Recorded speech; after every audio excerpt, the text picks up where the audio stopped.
Hello everyone, welcome back to my channel. दोस्तों, प्रस्तुत है आज की ब्रेकिंग न्यूज़। डीआईओएस और लिपिक पर मुकदमा, तहरीर में शिक्षिका की मौत का बताया गया जिम्मेदार। ओल्ड पेंशन स्कीम, झारखंड सरकार का बड़ा ऐलान, बहुत जल्द लागू करेंगे पुरानी पेंशन योजना। बोर्ड परीक्षा स्थगित होने की फर्जी विज्ञप्ति वायरल, सचिव ने विज्ञप्ति जारी बताया फर्जी।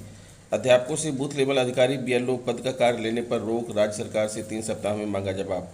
टीम अंदर टीका लगाती रही, गेट बंद करके चले गए गुरुजी। बेसिक शिक्षा परिषद ने जारी किए छात्रों के लिए निर्देश, सुनकर चकराने लगे अभिभावक। प्राथमिक विद्यालय में घुसकर बच्चों को पढ़ा रही शिक्षिका की चेन छीनी। आइए देखते हैं दोस्तों खबरें विस्तार से। जी हाँ दोस्तों, आप देख पा रहे हैं खबरें विस्तार से किंग्समैन यह यूट्यूब चैनल पर। डीआईओएस और लिपिक पर मुकदमा, तहरीर में शिक्षिका की मौत का बताया गया जिम्मेदार। कोर्ट के निर्देश पर मैनपुरी के डीआईओएस और उनके कार्यालय के पूर्व पटल सहायक के खिलाफ कोतवाली पुलिस ने मुकदमा दर्ज किया है। आरोप है कि डीआईओएस पटल सहायक ने शिक्षिका को प्रताड़ित किया, जिससे वो बीमार पड़ गई और अस्पताल में उसकी मौत हो गई। मुकदमा दर्ज करने के बाद कोतवाली पुलिस मामले की जांच में जुट गई है। नगर के मोहल्ला चौंधियाना निवासी डीआईओएस कार्यालय के सेवानिवृत्त पटल सहायक धीरेन्द्र मिश्रा ने कोर्ट से शिकायत की थी कि उनकी पत्नी मीना नबीगंज के इंद्रजीत शिक्षा सदर स्कूल में नागरिक शास्त्र प्रवक्ता के पद पर तैनात थी। कार्यालय के लिपिक कौशलेंद्र मिश्रा ने मीना की शैक्षिक योग्यता के अभिलेख फर्जी होने की शिकायत की, जिसके आधार पर बिना जांच कराए डीआईओएस मनोज कुमार वर्मा ने 16 जनवरी 2021 को मीना का वेतन रोक दिया। उन्हें इससे पूर्व प्रताड़ित भी किया गया। डीआईओएस को शैक्षिक अभिलेख दिखाए गए, लेकिन उन्होंने कोई बात नहीं सुनी। इस उत्पीड़न से मीना प्रताड़ित होकर बीमार पड़ गई और गुड़गांव के मेदांता में उपचार के दौरान उसकी मौत हो गई। जो भी शिकायत आई थी उस पर नियमानुसार कार्रवाई की गई। मुकदमे को लेकर उनके पास जानकारी आई है। अधिकारियों को मामले से अवगत कराया जा रहा है। मनोज कुमार वर्मा, डीआईओएस मैनपुरी। बोली पुलिस जांच शुरू कराई। मैनपुरी डीआईओएस और पटल सहायक के खिलाफ मुकदमा दर्ज हुआ तो महकमे में हड़कंप मच गया। पटल सहायक कौशलेंद्र मिश्रा वर्तमान में बीएसए कार्यालय में तैनात हैं। कोतवाली प्रभारी वीरेंद्र कुमार का कहना है कि कोर्ट के निर्देश पर मुकदमा दर्ज हो गया है। मामले की जाँच शुरू करा दी गई है। जो भी दोषी निकलेगा उसके खिलाफ पुलिस कार्रवाई करेगी। ओल्ड पेंशन स्कीम, झारखंड सरकार का बड़ा ऐलान, बहुत जल्द लागू करेंगे पुरानी पेंशन योजना। ओल्ड पेंशन स्कीम, पुरानी पेंशन पर सरकार ने बड़ा ऐलान किया है। झारखंड विधानसभा में मुख्यमंत्री हेमंत सोरेन ने कहा कि झारखंड में बहुत जल्द पुरानी पेंशन योजना लागू करेंगे, जबकि अन्य राज्य अभी सोच रहे हैं। सीएम ने इस क्रम में जनहित से जुड़ी अहम घोषणाएं की। Ranchi, Hemant Soren old pension scheme. Jharkhand के मुख्यमंत्री हेमंत सोरेन ने झारखंड विधानसभा में जनहित से जुड़ी कई अहम घोषणाएं की। उन्होंने कहा कि झारखंड में बहुत जल्द पुरानी पेंशन योजना लागू करेंगे, अन्य राज्य अभी सोच ही रहे हैं।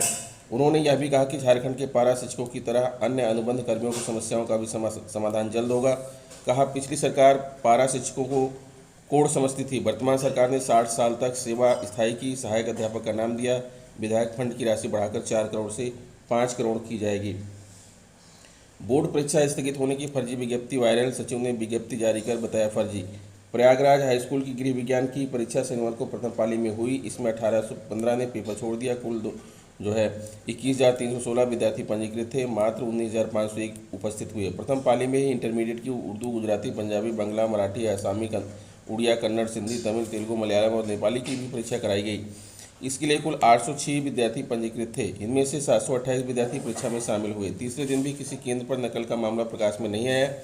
सभी केंद्रों पर सुरक्षा के खास इंतजाम किए गए। परीक्षार्थियों की गेट पर तलाशी लेने के बाद ही भीतर जाने दिया गया। अधिकांश केंद्रों का उड़ाका दल निरीक्षण के लिए पहुंचा। डीआईओएस आर्यन विश्वकर्मा ने भी केंद्रों का निरीक्षण किया। प्रयागराज माध्यमिक शिक्षा परिषद यूपी बोर्ड के हाईस्कूल और इंटरमीडिएट की परीक्षा में साल भरों के बाद अब फर्जीवाड़े की भी एंट्री हो गई है। बोर्ड सचिव के हस्ताक्षर से वायरल की गई विज्ञप्ति में लिखा गया है कि अपर मुख्य सचिव के निर्देश पर 24 मार्च को हुई हिंदी की परीक्षा के बाद आगे होने वाली परीक्षा स्थगित कर दी गई है। इस सूचना से माध्यमिक शिक्षा परिषद प्रयागराज से लेकर शासन तक के अधिकारियों में खलबली मच गई। ऐसे में परिषद सचिव दिव्यकांत शुक्ल की ओर से विज्ञप्ति जारी कर सफाई दी गई है कि परीक्षा स्थगित किए जाने की जो वायरल हुई विज्ञप्ति फर्जी है।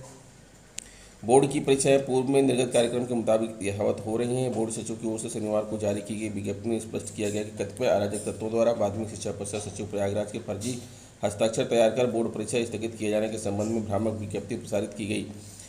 फर्जी विज्ञप्ति में यह उल्लेख भी किया गया है कि किसी भी जिज्ञासा के संबंध में परिषद कार्यालय द्वारा जारी किया गया toll free number 1801125532553 toll free number नहीं है। उन्होंने इस सूचना को भी फर्जी बताया। सचिव ने सभी परीक्षार्थियों, अभिभावकों एवं परीक्षा से जुड़े समस्त अधिकारी, केंद्र व्यवस्थापक, प्रधानाचार्यों को स्पष्ट किया कि भ्रामक विज्ञप्ति का कदापि संज्ञान न लिया जाए। परिषद द्वारा पूर्व निर्धारित कार्यक्रम के अनुसार ही प्रदेश भर में 12 अप्रैल तक सतत रूप से परीक्षाएं संचालित होंगी। प्रयागराज उत्तर प्रदेश माध्यमिक शिक्षा परिषद की हाई स्कूल और इंटरमीडिएट परीक्षा 2022 में ड्यूटी तो ऑनलाइन लगाई गई, लेकिन अधिकांश जिलों में उपस्थित अनुपस्थित 100% अपलोड नहीं की जा रही है। इस स्थिति को गंभीरता से लेते हुए परिषद सचिव ने सभी केंद्र व्यवस्थापकों को 27 मार्च को शाम 4 बजे तक कक्ष निरीक्षकों, कार्मिकों एवं परीक्षार्थियों की 100% अनुपस्थिति अपलोड करने के निर्देश दिए हैं। ऐसा न करने वाले केंद्र व्यवस्थापकों के खिलाफ नियमानुसार कार्रवाई की जाएगी। माध्यमिक शिक्षा परिषद सचिव ने केंद्र निर्धारण नीति विषयक शासनादेश का स्मरण केंद्र व्यवस्थापकों को कराया है। लिखा है कि परीक्षा केंद्र पर तैनात कक्ष निरीक्षकों, अन्य कार्मिकों की उपस्थिति बोर्ड द्वारा तैयार कराए गए सॉफ्टवेयर पर नियमित रूप से दर्ज किए जाने के निर्देश दिए गए थे, लेकिन अधिकांश जिलों में कई केंद्र ऐसा नहीं कर रहे हैं। एक अवसर देते हुए अब तक का विवरण अपलोड कराने के साथ प्रतिदिन दोनों पालियों में ससमय उपस्थिति दर्ज कराने को कहा गया है। इसी आधार पर बोर्ड परीक्षा ड्यूटी के पारिश्रमिक का भुगतान किया जाना है। उपस्थिति ऑनलाइन न कराने पर भुगतान में समस्या आएगी। सचिव के मुताबिक प्रतापगढ़, फतेहपुर सहित कुछ जिलों ने 100% उपस्थिति अपलोड की है। आदेश का अनुपालन न किए जाने पर विद्यालय को आगामी बोर्ड परीक्षाओं के लिए परीक्षा केंद्र बनाए जाने से डिबार कर दिया जाएगा। माध्यमिक संस्कृत शिक्षा परिषद की परीक्षाएं शुरू। प्रयागराज उत्तर प्रदेश माध्यमिक संस्कृत शिक्षा परिषद की वार्षिक परीक्षाएं शनिवार से शुरू हो गई हैं। जनपद में कुल 2983 पंजीकृत अभ्यर्थियों के लिए 12 केंद्र बनाए गए थे।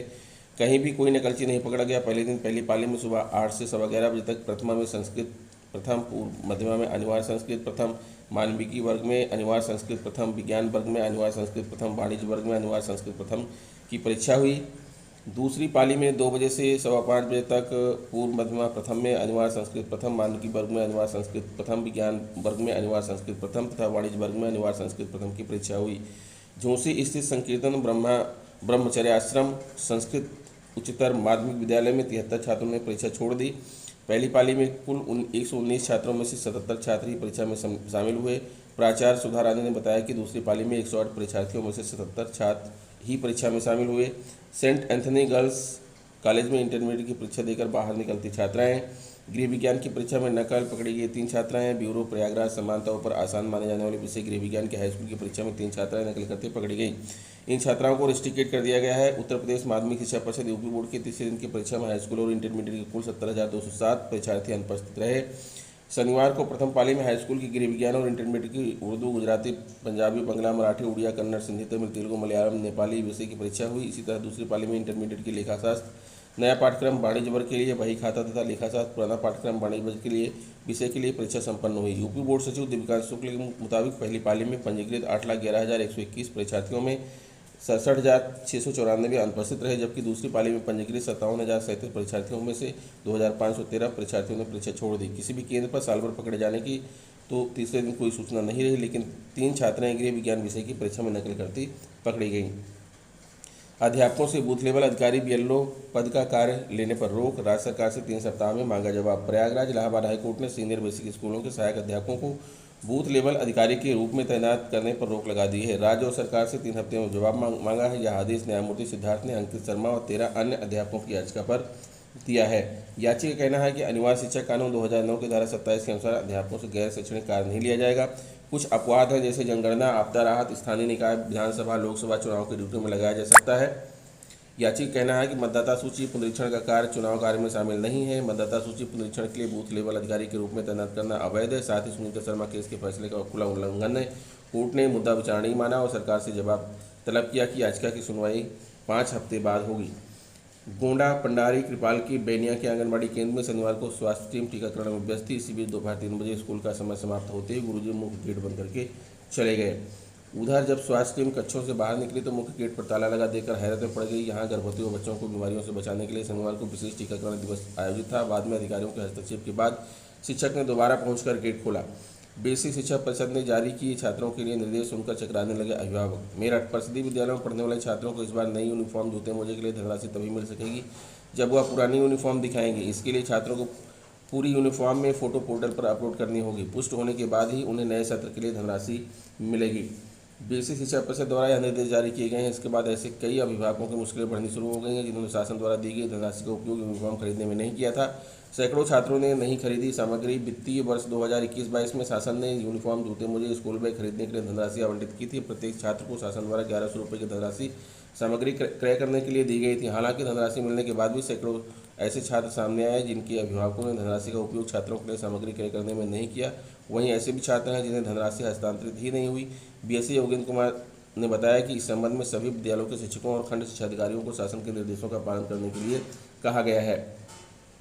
प्राथमिक विद्यालय में घुसकर बच्चों को पढ़ा रही शिक्षिका की चेन छीनी। प्रयागराज आसपुर देवसरा क्षेत्र के प्राथमिक विद्यालय भूला चंदौकी में सुबह बाइक सवार 2 बदमाशों ने क्लासरूम में घुसकर बच्चों को पढ़ा रही शिक्षिका की चेन छीन ली और फरार हो गई। घटना से विद्यालय में हड़कंप मच गया। सूचना पर पुलिस जांच के लिए पहुंची, लेकिन बदमाशों का कुछ पता नहीं चला। आसपुर देवसरा क्षेत्र के रौजा गांव निवासी ज्ञानती यादव प्राथमिक विद्यालय भूला चंदौकी में शिक्षिका शुक्रवार को सुबह करीब 9:30 बजे वह कक्षा में बच्चों को पढ़ा रही थी। तभी एक बाइक से 2 बदमाश स्कूल के गेट पर पहुंचे। एक बदमाश गेट पर ही खड़ा रहा, जबकि दूसरा शिक्षिका के पास पहुंच गया। वह उनसे बच्चों के ड्रेस के पैसे के बारे में जानकारी लेने लगा। इसी बीच अचानक उसने झपट्टा मारकर शिक्षिका के गले से सोने की चेन खींच ली। तो दोस्तों, ये रहा आज का ब्रेकिंग न्यूज़। आशा करता हूँ वीडियो आपको अच्छी लगी होगी। अगर वीडियो अच्छी लगी है तो प्लीज़ मेरे चैनल को सब्सक्राइब कर लीजिए, बेल आइकन को प्रेस कर दीजिए। मिलते हैं आपसे नेक्स्ट वीडियो में कुछ नई जानकारी लेकर। तब तक के लिए नमस्कार।